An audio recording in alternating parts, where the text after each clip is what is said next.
Okay, Emmanuel, Lila, it's Daddy again. Today is January 6th, 2024.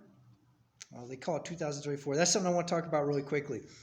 The new year that we call the new year is not really the new year. We go by the Gregorian calendar, but we're supposed to go by the Hebrew calendar. And in the Hebrew calendar, March is actually the first of the year, March 1st. And there's some evidence of this, like if you take the month September, in Spanish, the word septimo is seventh, okay? So September is actually supposed to be the seventh month. And the same thing with October, like you have the word octagon, right? The number ocho is 8, octagon is 8. Well, October is supposed to be 8 too. So September is 7, October's 8.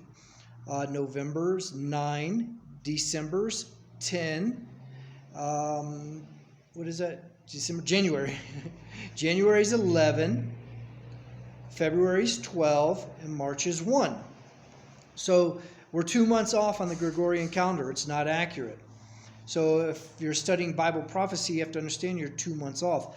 I also heard a teaching that we're 2 years off on the Gregorian calendar too, which is why you weren't, I don't think you were born yet, or you weren't old enough yet. No, you weren't born yet, I don't think. But in 2012, the world is supposed to end according to the Mayan calendar.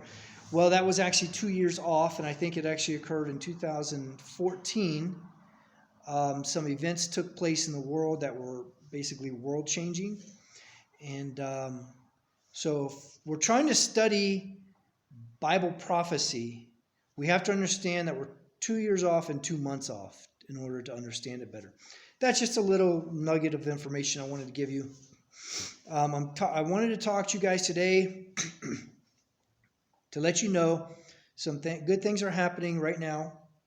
I don't really want to speak of them because I don't want to mess it up, okay? But I told you I'm trying to get back to you guys. And it might be a long process. It might not happen soon. It might happen in a year or 2 years from now. But I have to start the process now. I had a job interview that went well, okay? And I got to go for my second job interview. We're doing it on the computer. And these people understand I need help with relocation expenses because Mom left me high and dry. You know, I had everything planned and prepared to go back to the United States and make money, and that we could live both here and there. And when Mom... Again, the Bible says a foolish woman plucks down her own house, which is what she did. She plucked down her house. She destroyed it. I had an RV set up in the States. I had everything set up to do this. And she destroyed it. She wiped me out. I've been abandoned here. I've been stranded here. I can't get back. I can't make enough money here to get back. But I can survive because everything I own is paid off. So it's okay. I like it here. I love it here. I still plan on coming back here, hopefully with you guys. But right now I have... a job opportunity in the U.S. I think right now I would say the odds are it's going to happen, okay? Odds are over 50% it's going to happen. But, you know, I'm not going to take anything for granted. Everything could fall through at the last second. There's a lot of pieces that have to come together. These people really have to have a soft heart for me and my situation. They have to really desire me and my skills that I can offer. But so far it's going good, so I'm on a positive note of that I will be working on getting back to you guys. I had a weird dream last night that McDonald's were going out of business, and you'd go to a McDonald's and the walls were just knocked down. It was like an empty shell of a building. It was like an old warehouse. I've had prophetic dreams in the past that the dollar's value will go to $6. So it'll take $6 to equal one single US dollar. I've had some I've had prophetic dreams. So this, I think, is one. But I don't know what this McDonald's represents. I don't know if it represents the U.S. economy. I don't know if it represents what happens if I leave McDonald's, if I leave Mexico and go back. Because the McDonald's building had red brick, kind of like my house here. So I don't know what it all means. I'm just voicing this to get it on record.